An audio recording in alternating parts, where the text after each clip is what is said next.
In the previous video, we discussed the theory behind the energy levels in organic materials and the reason behind the conductive nature of some organic molecules. In this video, we will look at the concepts that are important to understand the electronic behavior of organic photovoltaic solar cells. We will begin with the concept of an exciton and understand the difference between an exciton and a charge carrier. You will then learn how and why doping is achieved in organic materials.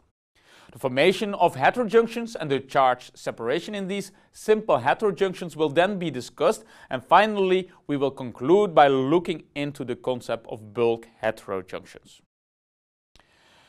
We are familiar with the charge carriers in semiconductors, which are negatively charged electrons and positively charged holes.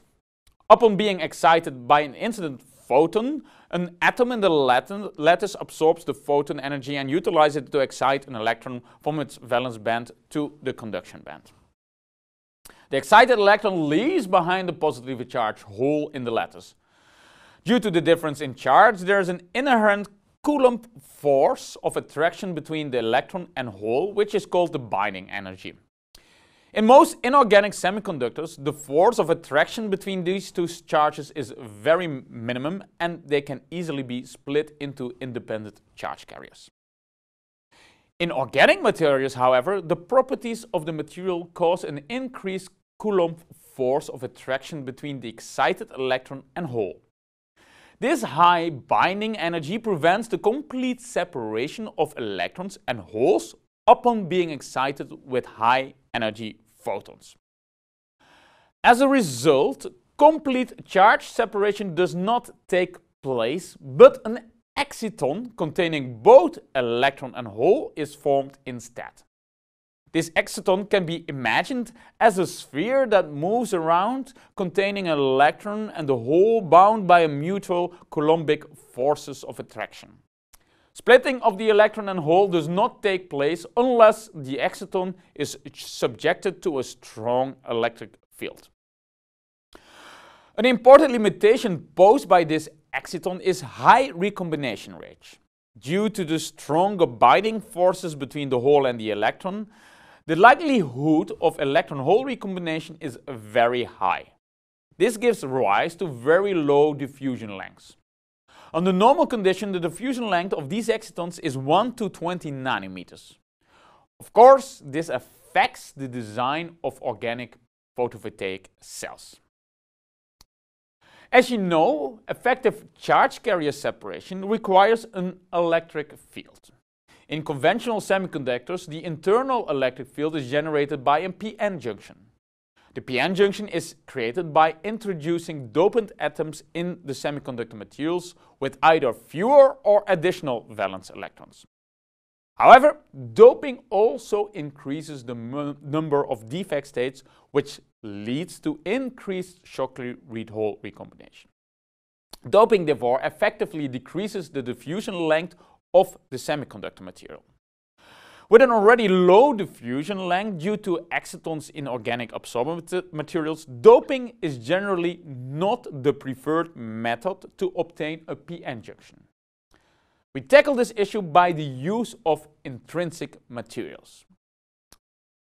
At this point, let us recall some definitions that will help us understand the concept of doping and charge separation in organic solar cells.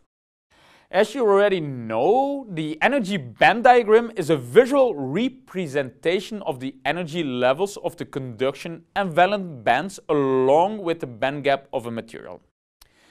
In addition to this, it also shows us the vacuum state. Electrons in a material are naturally bound with the surface of the material and cannot freely diffuse into the free space around it. This is due to a certain energy barrier that prevents the diffusion of electrons into free space. The vacuum level can be visualized as this energy barrier, making it the minimum energy possessed by an electron present outside the material. It can thus be defined as the energy of a free stationary electron that is outside any material. Ionization potential is defined as the energy required to excite an electron from the valence band, or HOMO, to the vacuum energy level. In the energy band diagram, this translates to the difference in the energy between the vacuum state and the valence band, or HOMO. Using this definition, we can infer that a material with a low ionization potential requires very little energy to excite an electron from its valence band to the vacuum state. This allows us to refer to such material as electron donors.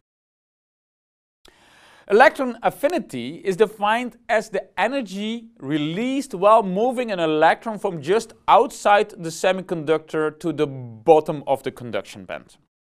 This can be represented on the energy band diagram as the difference in the energy between the vacuum state and the conduction band, or the LUMO. A material with a high electron affinity can therefore easily attract an electron into its conduction band from the vacuum state and is therefore called an electron acceptor.